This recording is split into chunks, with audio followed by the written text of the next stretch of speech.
勇奪第4屆 Forex 自動程式交易挑戰賽個人賽冠軍嘅 Jason Chan 係 FF23屆嘅畢業生，短短12個星期時間就獲得超過210% 嘅回報，2個半月時間就賺到2個 double 以上，成功絕對唔係僥倖，亦都唔係偶然。佢所使用嘅係 Forex 連續4年獲得全球最佳 EA 獎項嘅交易程式。喺自動程式交易嘅世界裏面，贏錢係講求硬數據同埋真實力嘅。事不宜遲，而家就同大家立即分享一下 Jason 究竟係點樣用佢嘅策略喺咁多位參賽者裏面奪穎而出，獲得218% 嘅回報啦。咁自我介紹先啦，我係 FF23 Jason Chan 啦，好榮幸啦，攞到個人賽冠軍啦，212%。講 setting 之前，我會講個策略嘅，等大家有個究竟我玩啲乜嘢啦咁樣。我係用 MKD Pro 2.8嘅，原因係因為我係玩削頭皮啦，咁 MKD Lite 係冇短 time frame 嘅 SGC， 咁所以我揀 Pro 啦。策略咧係削頭皮啦，再加馬丁策略嘅。乜嘢係馬丁策略？馬丁策略喺一個動盪嘅行情之下，能夠為你節省時間同埋成本。坊間普遍存在嘅都係稱之為傻瓜馬丁，所以好難真正賺到錢。但係智能馬丁就唔同啦。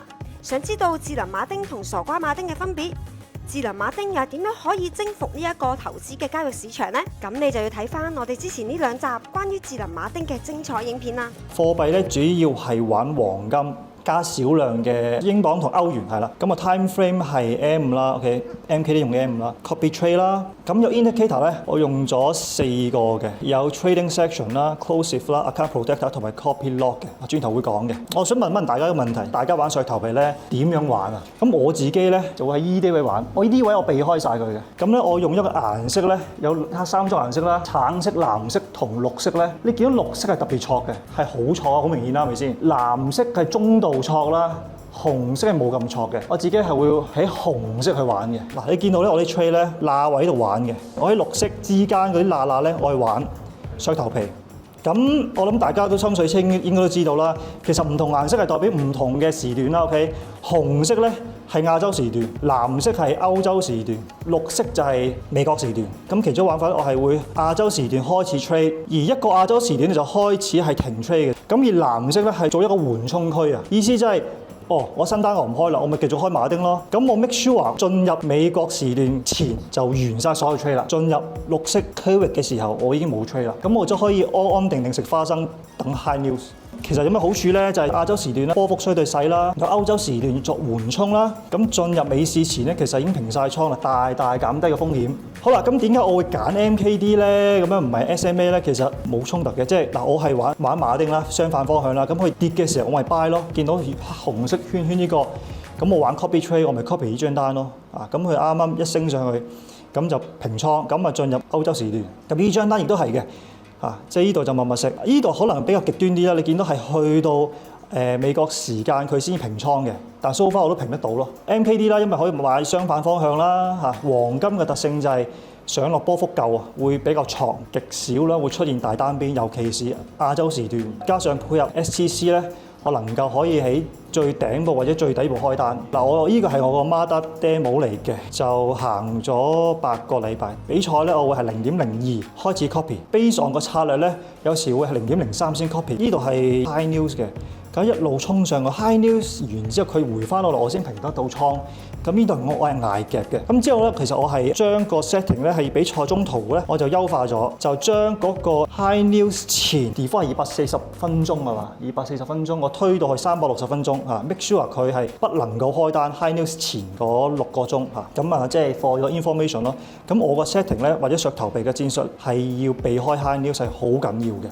睇到呢度，相信你對最新嘅 AI 金融科技程式交易有興趣。Forex 會定期開辦5小時嘅現場程式交易入門班，由亞洲程式交易權威 Mr. Wing 親自教授，限時優惠388，仲會加碼送你價值超過1800蚊嘅程式安裝禮品包，以及自動程式交易獲利秘笈同精華錄事。你亦都可以選擇我哋限時免費2天 online 嘅程式炒期指課程。報名方法好簡單，只要掃我哋呢一個 QR code 或者按下面 description 呢一個連結報名啦。名額有限，仲唔快啲報名，掌握最新嘅金融科技同埋投資知識。好，咁我嘅比賽咧個 copy trade 嘅操作咧就係Marder demo 啦，copy 去唔同嘅比賽 signal， 咁有啲3至30倍不等嘅。咁點解我會咁樣乘呢？因為我唔知道我個 DD drawdown 幾大啊，咁所以我開頭係乘細啲先，可能3倍啊、6倍啊、4倍。咁我行順咗咯，會慢慢去推大佢嘅。咁點解玩削頭皮呢？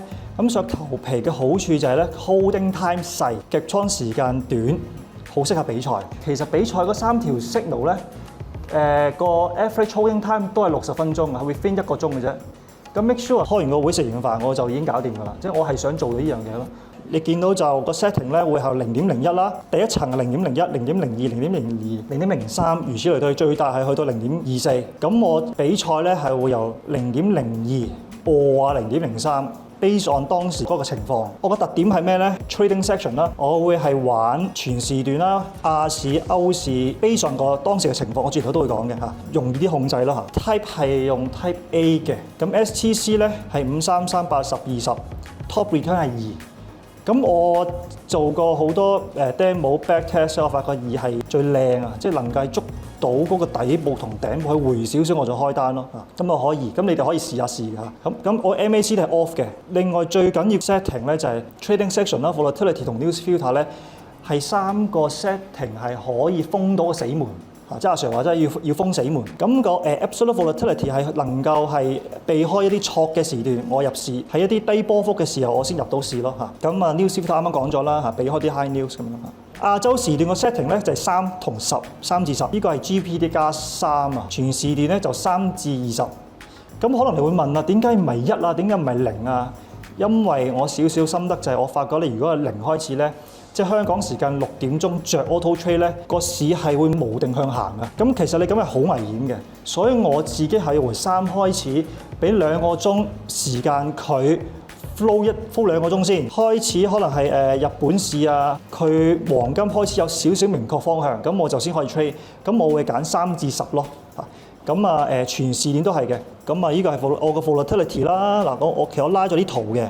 嗱好似我最頂山頂呢張單咧，其實 volatility 咧都係會 within 30嘅。咁啊 news filter 啦，我個 high news 咧同埋飛龍咧，我係改咗360分鐘嘅。咁呢個係個 back test 咧，因為個 absolute volatility 咧 suppose back test 係應該 work 嘅，但我發覺都好似唔係咁靚仔，咁所以我就直接係行亞洲時段 back test 10年嘅呢個係，因為我個心路歷程啦，由開始去到完咧，其實就啲 setting 有少少改嘅。咁一開始嘅時候咧，其實我係玩全時段嘅，即係個 setting 係3至20分鐘嘅。咁咧我開頭咧其實觀望嘅係個倍數咧係乘3至乘5啦，咁樣望一望大家對手點先去進一步行動啊嘛。一去到一個 high news，其實呢度係夾緊嘅。咁突然之間嗰日星期3，我記得係 CPI 一公佈咧就爆升上去，咁呢一下咧我就衝咗上去。但係咧其實我係 set SL 嘅，即係就算我衝翻落去調翻轉衝咧，我都有 SL 墊底。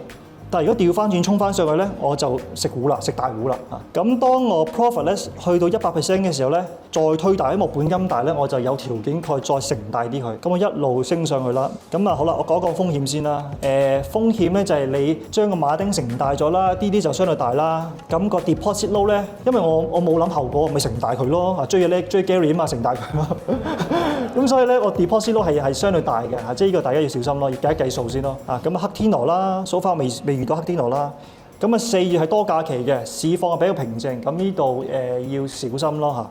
係啦，咁你見到其實我有晒 trade 度㗎啦。好啦，咁啊 key takeaway 啦，咁我講咗咁耐，咁想打出啲咩信息咧 ？Trading section 係我認為係一個好重要嘅課題。正如好似5月份研討會咁樣 ，Lonnie Sir 佢都講過，佢話佢手炒咧，佢會揀時段手炒㗎，佢會揀英國時間咪朝早至晏晝手炒嘅，佢講過嘅。咁所以我覺得 trading section 好緊要啦，你冇理由揀啲自己策略嘅時候去落 trade 㗎嘛。咁呢樣嘢大家要注意咯。同埋我少少心得係咧，我發覺做 back test 咧，你一套策略咧，其實係非常難地去套用唔同嘅時段，所以就算你套用到咧，你開到出嚟嘅 trade 咧，都可能賺得幾蚊雞。呢樣嘢大家可以研究下咯嚇。咁 SL 啦，小心啲 set 啦。OK， 風險咧，我會封死門咧，我主要係會用呢3個 filter 嘅。咁啊個 average holding time 啦，因人而異啦，我自己就中意細嘅 average holding time。咁判市方面咧，其實我自己有少少判市嘅，例如咧，可能我見到個黃金咧係捉到歷史新高，咁我可能前一日咧我會停 trade，因為我唔知佢會係爆跌翻落嚟，咁我就停 trade 嚇。咁呢樣嘢即係正如之前啲人分享啦，其實 EA 只係一個輔助，你都要靠你個人去有少少判斷，究竟係咩時候要着 trade 嚇。好，咁最後咧想感謝啦，其實呢個唔係我一個人嘅功勞啦，我覺得咁想分享係要有創意啦，即係要諗多啲唔同嘅策略嚇，因為一套策略不能夠行成世，你要人要轉變咯嚇，你要揾一班戰友，你先係行得舒服啊呢條路嚇，咁所以要揾一班好戰友係非常之緊要。咁啊多謝 Wing Sir 啦嚇，咁啊多謝 Gary。想知更多關於最新嘅金融科技、自動程式交易同埋交易策略，立即撳下面個鐘仔訂閱我哋嘅 channel 啦！